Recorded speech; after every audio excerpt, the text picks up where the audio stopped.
성경의 문화와 풍습 60번째 시간입니다. 오늘은 종에 대한 신약 성경의 말씀을 살펴보도록 하겠습니다. 신약 시대에도 종 제도가 있었습니다. 주인을 섬기고 주인을 위해서 봉사하고 일하는 종이 있었습니다.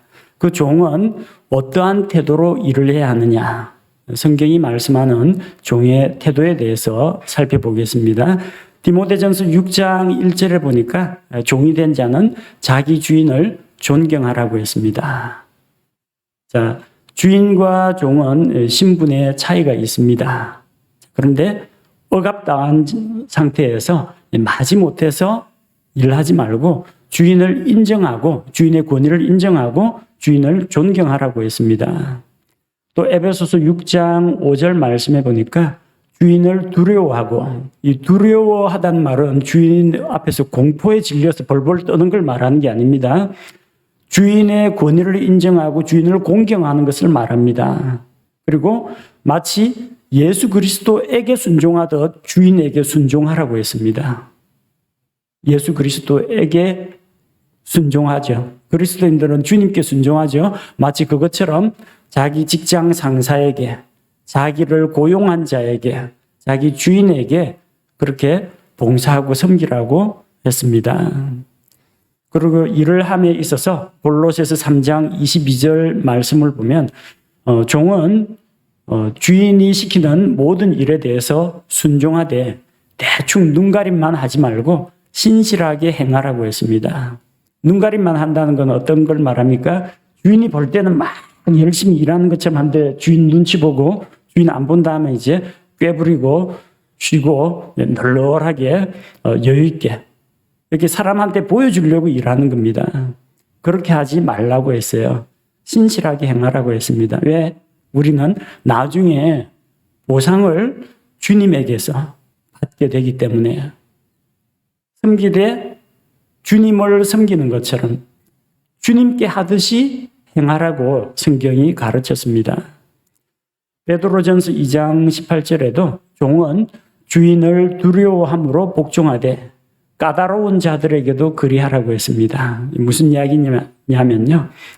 주인이 자기한테 잘해주면 종도 주인한테 잘합니다. 가는 게 있으면 오는 게 있거든요. 주인이 선물도 주고 칭찬도 하고 격려도 하고 피로회복제도 주고 막 이렇게 후생복리 잘 챙겨주면 그런 주인한테는 잘하기가 쉽습니다. 근데 그리스도인이 된 사람은 자기 주인이 좀 무섭고 엄하고 깐깐하고 좀 약간 좀 치졸한 그런 구석이 있더라도 그냥 숙이고 순종하라는 겁니다. 사람 봐가면서 자기한테 잘하는 사람한테는 잘해주고 자기한테 잘 못하는 사람한테는 안가쁨을 하고 이렇게 하지 말고 주인이 조금 유순한 사람이든지 엄격한 사람이든지 까다로운 자든지 온유한 자든지 한결같이 주인을 섬기라고 했습니다. 왜? 우리는 누구를 섬겨요?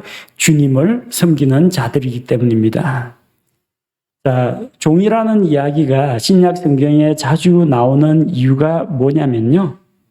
우리는 예수님을 믿죠. 어떤 분으로 믿습니까? 하나님의 아들로. 또 나의 죄를 대속하신 구원자로. 또 우리가 예수님을 가리켜서 하나님을 가리켜서 가장 많이 쓰는 단어가 있죠. 주여, 주여, 주님이시여. 주님이라는 겁니다. 주 하나님, 주 예수 그리스도. 이 주가 뭡니까? 주인 주자입니다. 나의 주인이라는 겁니다. 하나님이 나의 주인이요. 예수 그리스도가 나의 주인이면 난 뭡니까? 나는 하나님의 종, 예수 그리스도의 종이라는 겁니다. 우리 믿는 그리스도인이 바로 종의 신분이라는 겁니다. 죄의 종이나 마귀의 종이 아니라 거기에서 해방되어 하나님의 종이 되었다는 겁니다. 성경에 기록된 사도들은 자기를 가리켜서 예수 그리스도의 종이라고 했습니다. 자기 스스로 그렇게 불렀어요. 바울도 베드로도 야고보도 유다도 예수 그리스도의 종인 나 바울은 그렇게 표현했습니다. 그 당시 사람들 인식으로 나 종입니다 하고 이야기하는 건 자랑거리가 아니었습니다. 근데 이 그리스도인 사도들은 예수 그리스도의 종이라는 것을 부끄러워하지 않았습니다. 자랑스럽게 생각했습니다. 왜냐? 예수 그리스도는 우리의 주님이기 때문에, 우리가 그분의 종이기 때문에 그렇습니다. 우리는 선택의 자유가 없는 노예가 아닙니다. 강제로 끌려와가지고 매 맞으면서 노역에 동원되는 그런 노예가 아니라 자발적으로 섬기는 종입니다. servant, 종입니다. 우리가 예수 그리스도의 종이 되었다는 것은 뭘 말합니까? 예수님께 속했다는 이야기예요. 그 말은 죄의 종이 아니라는 겁니다. 마귀의 종에서 벗어나서 하나님 안에서 자유를 누리는 그런 신분이 되었다는 것을 말합니다. 그래서 우리는 구원받은 성도들은 자유인입니다. 죄와 율법과 마귀의 압제에서 벗어난 존재들입니다. 그런데 자유인이지만 그 자유를 가지고 종처럼 살라는 겁니다. 그 자유를 가지고 하나님의 종들로서 행하라고 했습니다. 베드로전서 2장 16절 말씀입니다. 베드로전서 2장 16절.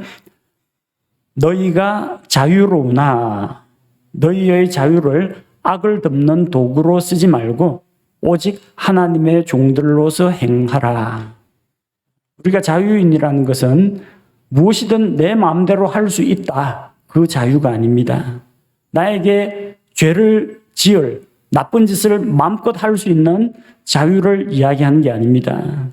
그 자유를 가지고 죄 짓는 데 쓰면 안 됩니다. 우리 자신을 의의 도구로 하나님께 드려야 합니다.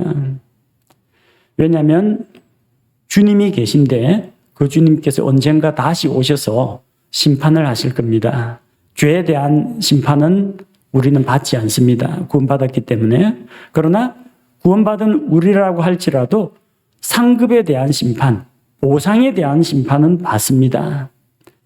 우리가 종으로서 주님의 뜻을 잘 알고 주님의 뜻대로 행한 자는 칭찬과 보상을 받게 됩니다. 누가복음 19장 17절에 보면은 누가복음 19장 17절 그가 그에게 이르되 잘하였도다 선한 종아 내가 매우 작은 일에 신실하였은즉 10도시를 다스릴 권세를 차지하라 하니라. 나중에 주님께서 오셔서 잘했다고 칭찬하실 겁니다. 너는 선한 종이다. 너는 신실한 종이다. 우리에게 칭찬을 하시고 도시를, 왕국을 다스릴 수 있는 그런 권세를 우리에게 주신다는 겁니다. 우리 그리스도인들은 예수님을 가리켜서 주님이라고 부릅니다. 주님, 주 예수 그리스도, 주 하나님이라고 부릅니다. 그렇다면 우리는 종으로서 살아야 됩니다. 주인이신 주 예수 그리스도께 순종하고 그분을 섬겨야 합니다. 예수 그리스도를 나를 구속하신 구원자로서 뿐만 아니라 동시에 나의 마음과 나의 삶 가운데 그분을 주인으로 모시고 우리는 종으로서 섬기며 살아야 한다는 것을 성경이 우리에게 보여줍니다.